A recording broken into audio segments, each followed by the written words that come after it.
Happy Friday, Brian Manning here with the weekly update. Let's get right to it. So Monday this week was a relatively quiet news day, not a lot to talk about there.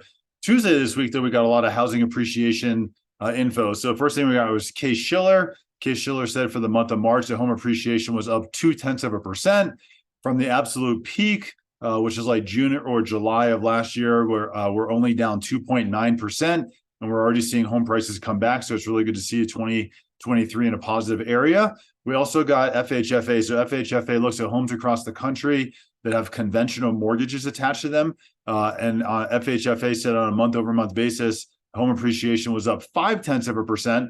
On a year-over-year basis, home appreciation is up 4%. So that's really good to see. And from the peak, FHFA says that homes are only down 0.2%. So I've said this before. I truly think Q4 last year was the low in the housing market, and we're starting to see prices come back. So let's just take a look real quick at some information here on the on housing markets. Bear with me for one moment. So first thing I want to look at is Case Shiller. So here we look at the peak of home appreciation for Case Shiller. This is June, July of last year. We're down 2.9% from the all-time highs, but if you look at what's going on, because home appreciation was back up 0.2%, you're starting to see the rollover, and you're starting to see appreciation move higher there. Also, what they addressed was a bouncing back of top cities across the country. So some of the top cities that had just appreciated the most and the strongest throughout the last couple of years, saw a low in Q4. But if you look at these top cities, and Denver was considered one of them because Denver's appreciation run-up was just so hot compared to other places across the country, you're now seeing these markets bounce back. Again, I truly think Q4 is the low in the housing market because now you're seeing Denver up 0.8%, San Fran up 1%, San Diego up 1.5%. So across the country, we're just seeing more and more positive news as far as housing appreciation is concerned. Also, we got new home sales. This is for the month of March. This is signed contracts. So total inventory for the month of March is at 432,000. This is pretty much flat on a month-over-month basis. Monthly sales pace was at 57,000. If you look at what the media said, though, the media really focused on month supply, and the media said, we have 7.6 months supply for new home sales.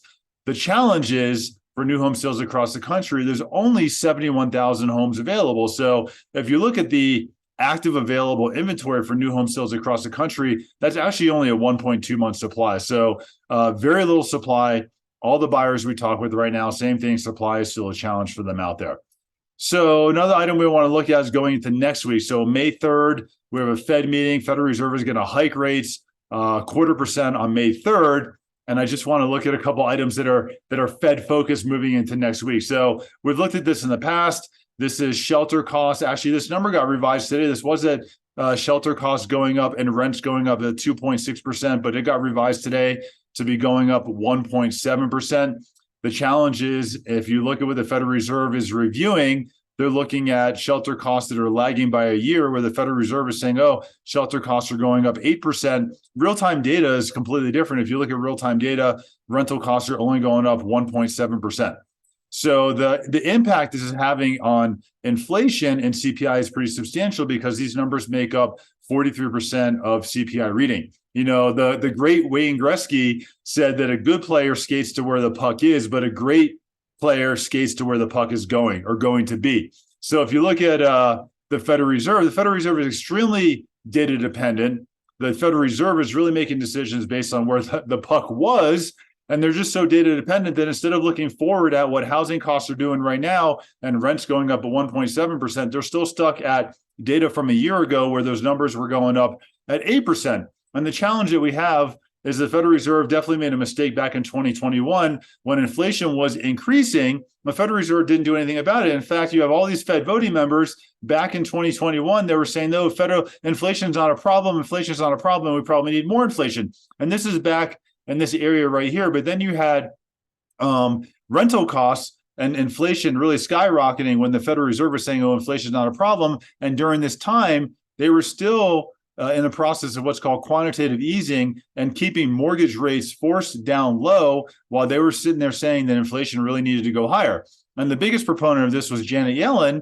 And in March of 21, Janet Yellen says inflation is too low. We need to go big. But if you look at what happened in 2021, you had inflation really going up, but they were holding mortgage rates low. So now you have the Federal Reserve that's data dependent. They made a mistake before when they should have been hiking rates earlier in this process. They're hiking rates right now. And what's interesting is when they started looking at inflation and they were making these decisions back in 2021, CPI was only at 2.5% here, but you see rents were going up 15%. So the Federal Reserve was making decisions back in 2021 about not hiking rates because they were looking at the component of CPI and shelter costs being low. Meanwhile, real-time costs were going up 15%. Now we're in a position, and I should actually revise this, now we're in a position where rents are going to go up at 1.7%, and they're looking at a number where rents are going up at 8.2%. So they're definitely very data dependent, and they're looking in the past at what's going on.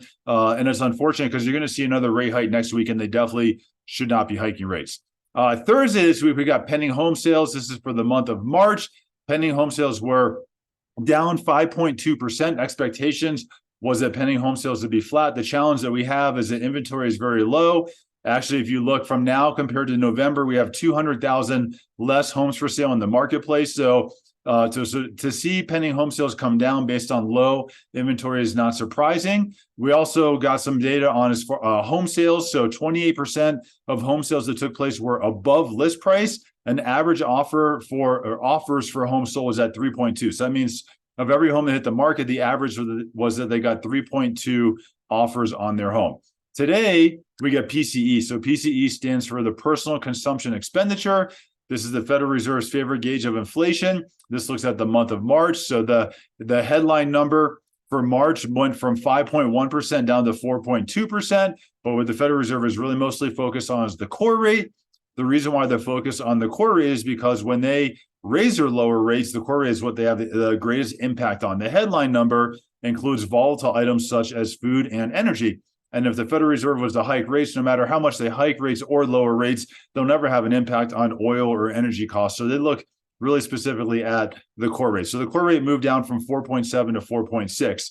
So good to see a little bit of movement there. It's going to be slow chugging along. We still truly think that starting May 10th, we're going to start to see more improvements in inflation.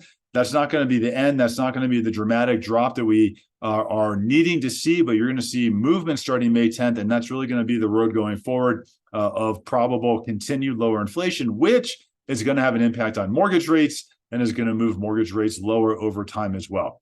I'm around all weekend. If you have any questions, let me know. I'd love to help you. If you want to learn how we're closing a purchase transaction in 10 days, give me a call. Happy Friday. Have a great day.